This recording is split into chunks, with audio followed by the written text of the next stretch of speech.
കിടിലം പ്രകടനം ശരിക്കും കണ്ടു നിന്നിട്ടുണ്ടല്ലോ. രോമാഞ്ചം വരുന്ന പ്രകടനമാണ്. ഈ രോമാഞ്ചം വരുന്ന പ്രകടനം കൊണ്ട് മാത്രമല്ല കേട്ടോ, ആത്മവിശ്വാസം കൊണ്ടും അൻഷിഫ ഈ മലപ്പുറത്തുകാർക്കൊരു മാതൃകയാണ്. അൻഷിഫയെ കാണാൻ വേണ്ടിയിട്ടാണ് മലപ്പുറം എടപ്പാൾ വന്നേക്കണേ.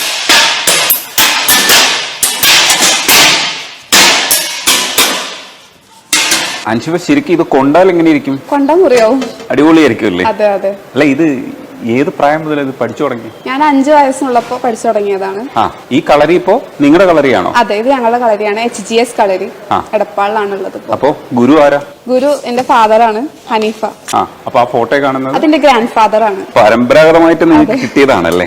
ഓ, അപ്പം ചെറുപ്പത്തിൽ മുതൽ ഈ കളരിയിൽ വന്നോ? എങ്ങനെയാ സംഭവം പറ. ചെറുപ്പത്തിൽ തൊട്ട് തന്നെ എന്റെ ബ്രദറും സിസ്റ്ററും ഇതിലുള്ളതാണ്. അപ്പൊ ഞാൻ കാണുന്നതാണ് അവർ ചെയ്യുന്നത്.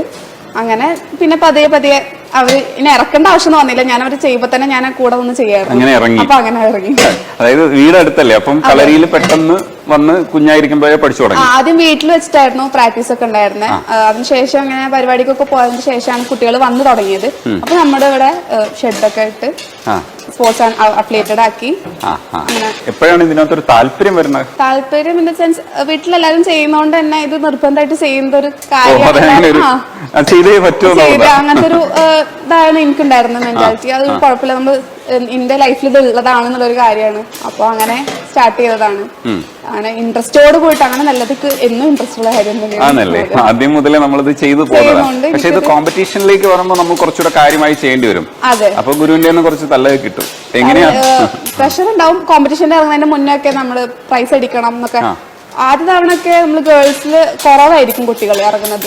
പൊതുവെ ബോയ്സും ഗേൾസും തമ്മിൽ വെക്കുമ്പോ ഗേൾസിൻ്റെത് ഭയങ്കര കുറവായിരിക്കും. അപ്പൊ ഒരു ഈസി കോമ്പറ്റീഷനാണ്. പക്ഷെ ഇപ്പൊ 3 വർഷത്തോളായിട്ട് ബോയ്സിനെ കാട്ടിയും ഗേൾസ് ആണ് പാർട്ടിസിപ്പൻസ് ഉണ്ടാവാറ്. അപ്പൊ നല്ല പ്രാക്ടീസും കാര്യങ്ങളൊക്കെ വേണം. ഇപ്പൊ എനിക്ക് അക്കാദമിക്സിന്റെ കൂടെ ഇത് കണ്ടിന്യൂ ചെയ്യുമ്പോൾ കുറച്ച് ബുദ്ധിമുട്ടായിരുന്നു. എന്നാലും ഞാൻ ടൈം കിട്ടുമ്പോഴൊക്കെ പ്രാക്ടീസ് ചെയ്തിട്ട് പ്രൈസ് എടുക്കാറുണ്ട്.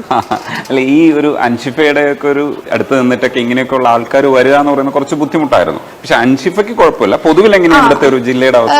പൊതുവെ ഞാൻ പറഞ്ഞില്ലേ, ഫസ്റ്റ് ടൈമിലൊക്കെ ഇപ്പൊ ഇങ്ങനെ ആയതുകൊണ്ടാണ് ഞങ്ങളെ കോമ്പറ്റീഷന് പോളെടുത്തത്. അപ്പൊ അവിടുന്ന് വേറെ കളരിക്കാരെന്നെ വന്നിട്ടേക്കണേ, എന്തിനാ ഇങ്ങനെ പെൺകുട്ടികളെ ഇറക്കുന്നേ എന്നുള്ളൊരു ചോദ്യമൊക്കെ ചോദിച്ചിട്ടുണ്ട്. അപ്പൊ എന്റെ ഉപ്പ നെവർ മൈൻഡ് ചെയ്ത്, ഉപ്പ കാര്യമാക്കണ്ട, നീ ഇറങ്ങിക്കോ എന്നുള്ള രീതിയിൽ തന്നെ. കാരണം എന്റെ ഗ്രാൻഡ് ഫാദർ ആണ് എന്റെ താത്താനെ ഇറക്കിയത്. താത്ത നാഷണൽ ചാമ്പ്യൻ ആണ്.